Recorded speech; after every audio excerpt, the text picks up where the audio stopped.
अस्सलाम वालेकुम viewers, welcome to my channel telepharmacy. Viewers, आज का हमारा टॉपिक जो है जिसमें हम बात कर रहे हैं वो है diet for the dialysis patients. ऐसे पेशेंट्स जो डायलिसिस पे होते हैं उनके लिए क्या डाइट होनी चाहिए, और उसमें जो है डायलिसिस पे बेसिकली वो पेशेंट्स होते हैं जो किडनी डिजीज़ के पेशेंट्स होते हैं, यानी जिनके गुर्दे ख़राब होते हैं, ऐसे पेशेंट्स ही डायलिसिस के ऊपर जाते हैं। तो जैसा कि आप जानते हैं कि डाइट जो है उसकी बहुत अहमियत है हमारी लाइफ के अंदर। एक अच्छी डाइट जो है वो आपको बहुत देर तक जो है वो एक हेल्दी स्टेटस में रखती है। इवन कि जब आप मेच्योर एज में भी चले जाते हैं तो जिन लोगों ने हमेशा अच्छी हेल्दी डाइट को अपनाया होता है वो लॉन्ग रन में भी हेल्दी ही रहते हैं। इसी तरह जो पेशेंट्स डायलिसिस के ऊपर होती हैं गुर्दों की वजह से, गुर्दों के मर्ज़ की वजह से, उनके लिए भी डाइट जो है वो बहुत अहमियत की हामिल होती है, बिकॉज़ उनके गुर्दे जो हैं वो वैसे परफॉर्म नहीं कर रहे होते जिस तरह के एक हेल्दी इंडिविजुअल के कर रहे होते हैं। तो ऑब्वियसली उसमें उनको डाइट में बहुत ज़्यादा एहतियात करनी पड़ती है, बिकॉज़ जब गुर्दे जो हैं वो आपका एक्सेस जितना भी वेस्ट है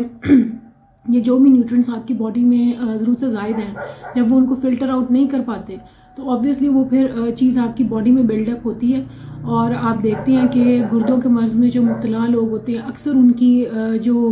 गिट्टे हम बोलती हैं या एड़ियाँ होती हैं वो सूजी होती हैं, या आपको हाथों की कलाइयाँ भी बाज़ दफ़ा ये चीज़ सूजी नज़र आएगी। तो इसकी बुनियादी वजह ये होती है कि गुर्दे जो हैं वो सही तरह परफॉर्म नहीं कर रहे होते और उसकी वजह से फ्लूइड जो है बॉडी के अंदर वो बिल्डअप हो रहा होता है। और ऐसे मरीज़ों में हम देखते हैं कि उनके अंदर क्रेटिनिन लेवल्स भी जो है फिर हम देखते हैं कि बहुत ज़्यादा होते हैं। तो ये सारी चीज़ें जो हैं वो उनकी ओवरऑल सेहत के ऊपर जो है एक बड़ा नेगेटिव इम्पैक्ट डालती हैं। बाज़ दफ़ा मरीज़ जो हैं उनका बिल्कुल कुछ खाने को दिल नहीं कर रहा होता। तो इस हवाले से हमें देखना है कि ऐसे जो पेशेंट्स हैं जो कि गुर्दों के मर्ज़ में मुब्तला हैं उनके लिए क्या डाइट होनी चाहिए और उनको किन चीज़ों से जो है वो परहेज़ करना चाहिए ताकि जो है उनकी सेहत जो है वो मज़ीद जो है वो ना गिरे। व्यूअर्स, डाइट के हवाले से हम देखें, क्रॉनिक किडनी डिजीज़ के जो पेशेंट्स होते हैं जो डायलिसिस पे होते हैं तो उनके लिए 2-3 चीज़ों की जो है एहतियात बहुत ज़रूरी है। उसमें बेसिकली आपके इलेक्ट्रोलाइट्स होते हैं, जैसे सोडियम है, पोटेशियम है, फास्फोरस है। ये जो इलेक्ट्रोलाइट्स होते हैं, मिनरल्स होते हैं, ये जो गुर्दों के मर्ज़ में मुब्तला लोग होते हैं और डायलिसिस करवा रहे होते हैं रेगुलरली, उनके अंदर बहुत ज़्यादा चांसेस होते हैं कि उनके अंदर ये सॉल्ट्स जो हैं इनके लेवल बढ़ जाएँ। जैसा कि हमने बात की है कि गुर्दे जो हैं वो प्रॉपर फंक्शनिंग नहीं कर रहे होते और डायलिसिस पे कोई शख्स उसी वक्त जाता है जब उसके 50% से ज़्यादा जो है गुर्दे वो फेल हो चुके हों, तो ऑब्वियसली फिर उनको डायलिसिस की ज़रूरत पड़ती है। तो ऐसे लोगों को जो है अपनी डाइट में बहुत ज़्यादा एहतियात करने की ज़रूरत पड़ती है। और अमूमन जो लोग गुर्दों के मर्ज़ में मुब्तला हैं या जो उनके केयर गिवर्स हैं वो ये बात बहुत अच्छी तरह जानते होंगे कि ऐसे लोगों को आप हर चीज़ जो आप रूटीन में खा रहे होते हैं वो आप उनको ऑफ़र नहीं कर सकते, बिकॉज फिर चांसेस होते हैं कि उनकी जो किडनीज़ है उनके ऊपर लोड पड़ेगा।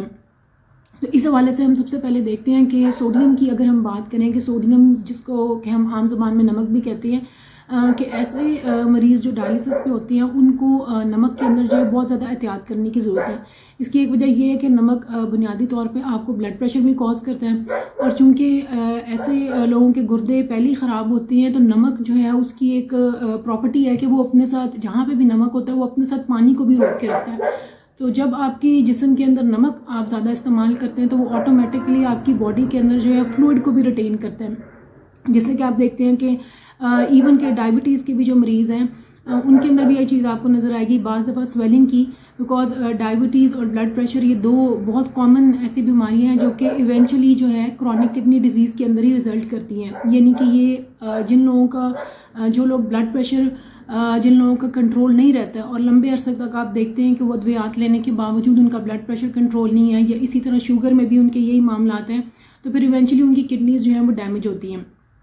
तो ऐसे लोगों को नमक में जो है वो बहुत ज़्यादा एहतियात करने की ज़रूरत होती है, बिकॉज नमक जो है वो फिर स्वेलिंग कॉज करता है। और आप उनको एड़ियों में या जिस तरह भी मैंने बात की है कि हाथों की एक कलाइयाँ वगैरह जो है इनमें आपको स्वेलिंग नज़र आएगी। जिन लोगों में ज़्यादा स्वेलिंग होती है उनको आपको बाज़ दफ़ा नज़र आएगा कि उनका वो जो सारा पेट का हिस्सा है वो भी फूला हुआ होगा। तो बेसिकली ये स्वेलिंग जो है ये इसी वजह से होती है कि उनकी बॉडी के अंदर जो है वो सॉल्ट्स रिटेन कर रहे होते हैं और गुर्दों की कैपेसिटी जो है फ़िल्टर आउट करने की वो बहुत महदूद हो गई होती है।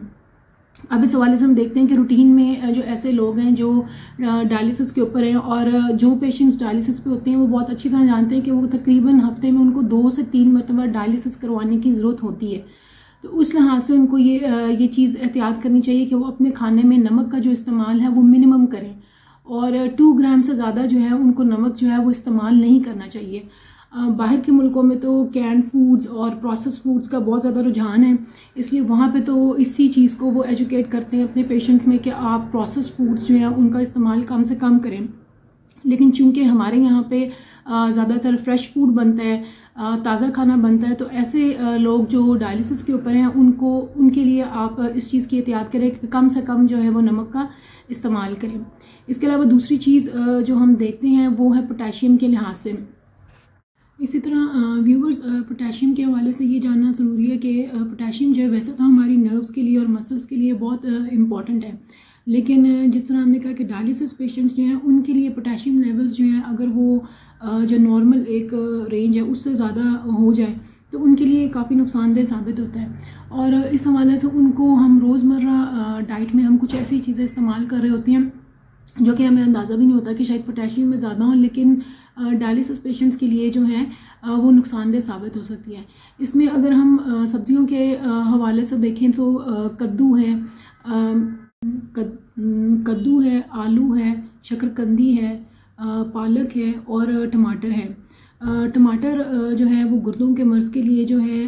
उनको बिल्कुल भी तजवीज़ नहीं किया जाता, और टमाटर से बनी जितनी भी चीज़ें हैं जैसे सॉस वगैरह होते हैं, ये टमाटर का सूप होता है,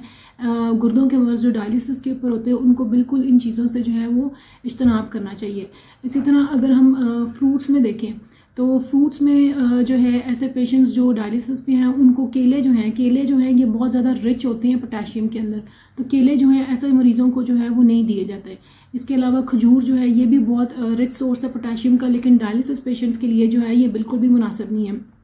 इसी तरह हम देखते हैं कि खुशक आलू बुखारा जो है जिनको हम प्रून्स बोलते हैं, ये भी ऐसे पेशेंट्स के लिए जो है वो उनको बिल्कुल नहीं दिए जाते। ख़ास तौर पे हम देखते हैं कि जब बिरयानी वगैरह बनती है उसमें अमूमन ये आलू बुखारा खुशक डला होता है, तो ऐसे पेशेंट्स के लिए जो है ये चीज़ें नहीं हैं। इसके अलावा जो फ्रेश खुबानी होती है ये भी गुर्दों के मरीज़ के लिए जो है ये मुनासिब नहीं, क्योंकि सारे जो हैं रिच सोर्सेज हैं पोटेशियम के।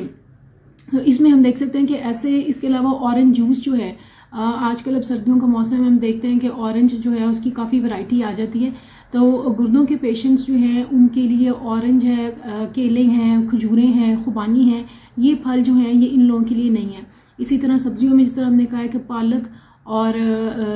कद्दू और आलू बहुत रिच सोर्स है पोटेशियम का। इसी तरह टमाटर जो हैं इन चीज़ों से उनको इज्तनाब करना चाहिए। शकरकंदी भी इसी में आ जाती है, वो भी आलू की एक किस्म है।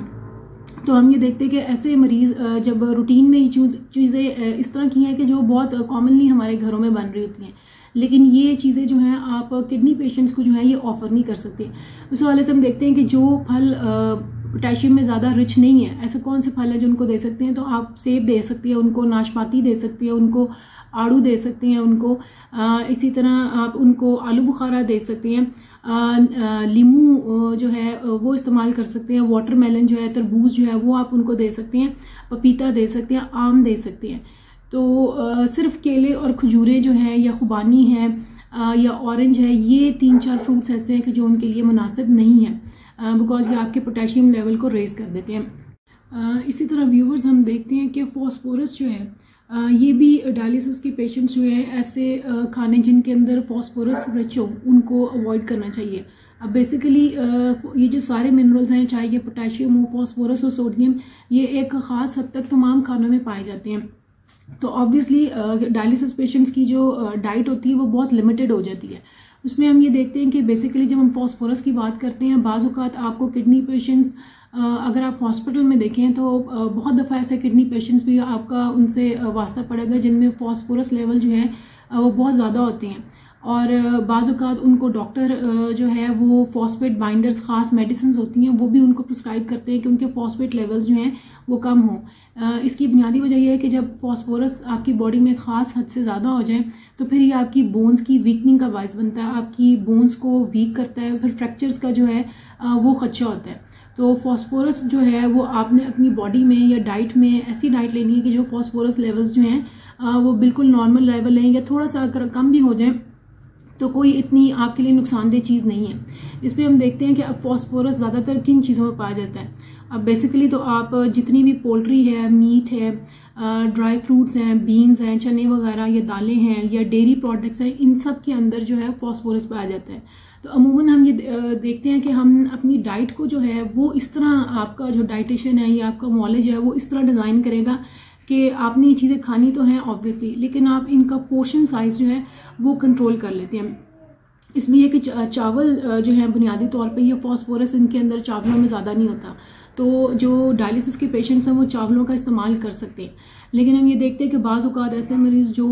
गुर्दों के मर्ज़ में मुब्तला होते हैं, डायलिसिस पे होते हैं, वो अमूमन शुगर के भी मरीज़ होते हैं। तो शुगर पेशेंट्स के लिए जो है चावल कुछ बहुत ज़्यादा उनके लिए मुनासिब नहीं है, बिकॉज ये आपकी फिर शुगर को बढ़ाते हैं। लेकिन अमूमन जो शुगर के मरीज़ होते हैं उनके हफ्ते में 2 दफ़ा तक जो है वो चावलों का इस्तेमाल कर सकते हैं और अपनी प्लेट का जो 1/4 हिस्सा है वो उनका चावलों पे मुश्तमिल हो सकता है। इसी तरह हम देखते हैं कि जब हम इन चीज़ों की बात करते हैं कि फॉस्फोरस लेवल को हमने किस तरह मेंटेन करना है, तो जो पेशेंट्स जो हैं डायलिसिस पे होते हैं, जब वो गोश्त का इस्तेमाल करें तो कोशिश करें कि 2 या 3 आउंस से ज़्यादा जो है वो गोश्त का इस्तेमाल ना करें। यानी उनकी प्लेट का जो है वो 1/2 कप जो है वो गोश्त इस्तेमाल कर सकते हैं। इसी तरह अगर उन्होंने दूध या दही का इस्तेमाल करना है तो 1/2 प्याली दूध या दही का जो है इससे ज़्यादा इस्तेमाल ना करें, ताकि उनके फॉस्फोरस लेवल्स जो हैं वो मेंटेन रहें। इसी तरह हम देखते हैं कि अगर आजकल सर्दियों का मौसम है, ड्राई फ्रूट का सीज़न है, तो वो 1/4 प्याली जो है वो ड्राई फ्रूट का भी इस्तेमाल कर सकते हैं। तो इस हवाले से नाज़रीन हम ये देखते हैं कि जो डायलिसिस वाले पेशेंट्स हैं इनको हत्तल इम्कान कोशिश करनी चाहिए कि जो पैकेज फूड्स है, जो भी फ्रोज़न फूड्स हैं, ये पैकेज फूड्स हैं, उनसे जो है ये परहेज़ करें। इसी तरह जो कोलाज वगैरह हैं वो भी इनको जो है वो अवॉइड करने चाहिए। इसी तरह व्यूअर्स, जो किडनी डिजीज़ के पेशेंट्स होते हैं उनमें अमूमन प्रोटीन लॉस जो है वो बहुत ज़्यादा हो रहा होता है, और ऑब्वियसली जब प्रोटीन लॉस एक हद से ज़्यादा हो तो आपको वीकनेस जो है वो महसूस होती है, आपके मसल्स जो है वो ख़ास तौर पे बहुत ज़्यादा वीक हो जाते हैं। तो ऐसे पेशेंट्स, जो डायलिसिस पेशेंट्स हैं, उनको प्रोटीन जो है एक मॉडरेट अमाउंट में जो है वो ज़रूर लेनी चाहिए। और बेसिकली आपके पास प्रोटीन्स की जो वैरायटी है, जिस तरह हमने अभी बात की गोश्त की फॉर्म में, पोल्ट्री की फॉर्म में, फ़िश की फॉर्म में, या प्लांट प्रोटीन्स जिनमें दालें आ जाती हैं आपकी, या बीन्स वगैरह आ जाते हैं, चने वगैरह आते हैं, तो इसमें अवेलेबल होती हैं। और प्रोटीन को लेते वक्त उन्होंने यही चीज़ देखनी है कि जिस तरह हम रूटीन में जब हम डाइट करते हैं तो हम पोर्शन साइज़ को कंट्रोल करते हैं, तो इसी तरह डायलिसिस पेशेंट्स भी जो हैं वो अपना प्रोटीन इंटेक जो है वो अपने पोर्शन साइज़ को कंट्रोल करते हुए लेंगे। इसी तरह फ़ैट्स के हवाले से जब हम बात करें तो फ़ैट जो है बेसिकली ये आपका कोलेस्ट्रॉल बढ़ाती है या ब्लड प्रेशर बढ़ाने का बायस बनती है। लेकिन यह है कि आपको ये चीज़ें नेचुरली आपको चूँकि एनर्जी दे रही होती है, फ़ैट जो है ये बेसिकली आपका सोर्स ऑफ एनर्जी है, तो आपने उसको लेना तो है। उस हवाले से हम देखते हैं कि जैतून का तेल या तिलों का तेल या जो है कनोला ऑयल जो है, ये चीज़ें जो हैं ये आपके लिए मुफीद हैं कि अगर आपने सोर्स ऑफ फ़ैट लेना है। ज़्यादातर मक्खन या जो घी है, जो सॉलिड फॉर्म है फ़ैट की, उसको जो है किडनी डिजीज़ के जो पेशेंट्स हैं या डायलिसिस पेशेंट्स हैं उनको कोशिश करनी चाहिए कि इनको अवॉइड करें। तो उम्मीद है ना व्यूवर्स आपको आज का प्रोग्राम पसंद आया होगा। चैनल को लाइक भी करें, सब्सक्राइब करें, और कमेंट बॉक्स में हमें और टॉपिक्स जिनसे रिलेटेड आप इन्फॉर्मेशन देना चाहेंगे उसके लिए ज़रूर जो है कमेंट बॉक्स में कमेंट करें। Thank you.